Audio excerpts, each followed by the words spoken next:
Welcome back. It's been a minute since I've posted a non-short video. This time I'm making a video about what was launched this month and my basic overall takeaways. This originally did start out as a scripted video of me basically just talking about how the launch how launches are going to be, or what was launched over the last month or so. But I strayed away from that. Oh my god, my air conditioning's on, and I really hope it's not loud, and my dog is horking in the other room. Um, anyway, uh, I will do a quick overview of what's gone on. There have been quite a few launches in the last month. If we total them up, we have okay. So there have been 20 total rocket launches from the United States, 1 from Russia, 1 from Israel, and 10 from China.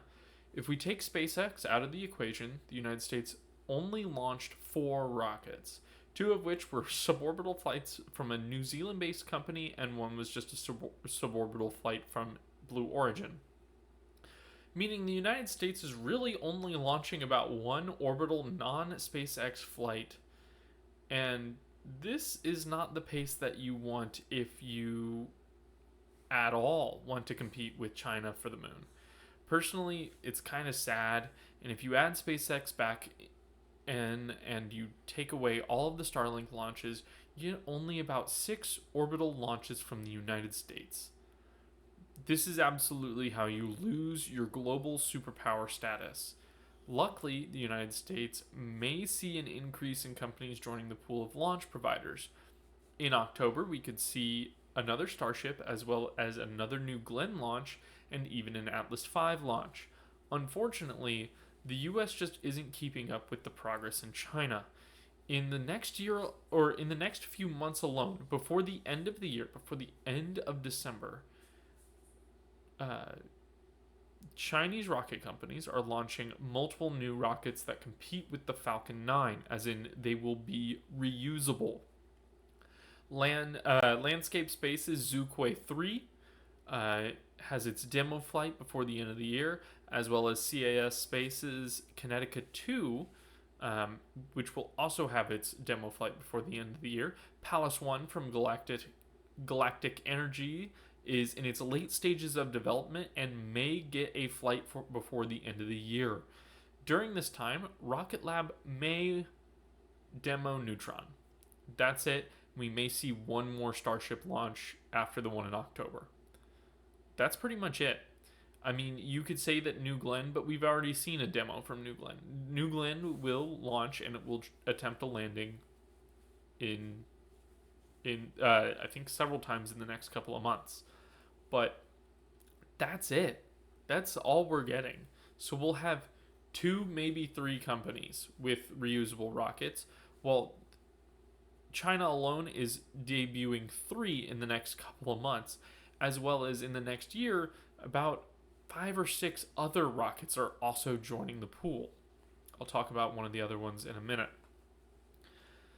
As of right now, China's plan to reach the moon is before 2020 or before 2030. They're trying to get there before 2030. And as of right now, their Long March 10 rocket, which will be partially reusable, is in the late stages of development and is currently doing static fires for its core booster.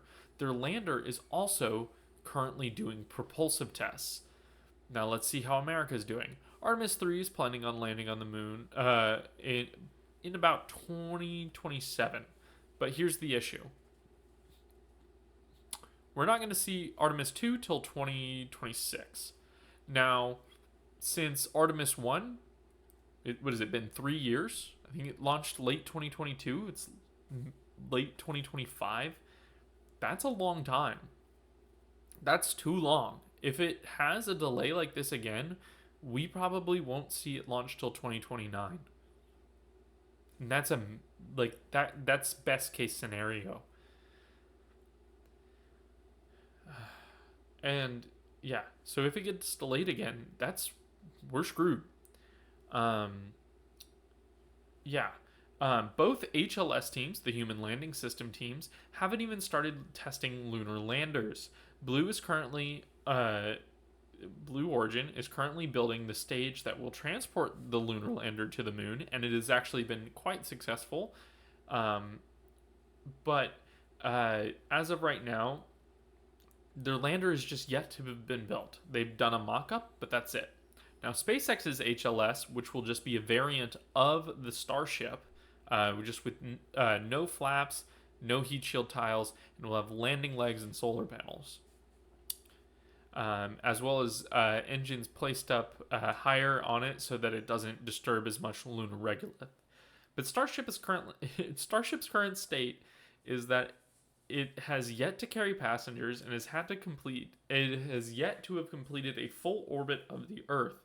Now, if you watch my shorts, you will already know that there are now filing to basically get access to return trajectories to land the Starship back at Starbase. But it could still be years before it flies humans while in the atmosphere. Now, you could say that I'm being a little harsh on Starship. I am currently being harsh on Starship because I really, really, really want Starship development to pick up. Now, it has picked up. It's very fast, but like, it's just not. I don't know if it'll be ready in 2027. That's what's scary about this whole thing. I don't know if it will be ready, and they haven't even really done a whole lot. Now, I have heard through the grapevine, through people who have worked at SpaceX, that they are working on the HLS. They are continuously working on the HLS, but it's not a priority focus. Priority focus right now is to make sure that Starship and Super Heavy are reusable. Hopefully, once they get that done, and hopefully they figure that out within the next year. Hopefully they can get it so that the upper stage can support humans and they launch the HLS before Artemis 3 in 2027. But it's just worrisome. Yeah, thank you for joining me for my quick little rant here. It wasn't a full-length video, and I'm sorry that I didn't really cover all of the launches. I did cover quite a few. If you want to see what launched in October, just look through my shorts. I covered pretty much all of them. But yeah, that's it for today. Bye. Oh yeah. My wife's doing a podcast. I'll leave a link to it in the description. It's book talk. So if you are at all interested in books, what am I saying? My audience is like 1% female. Yep. Okay, never mind. Bye.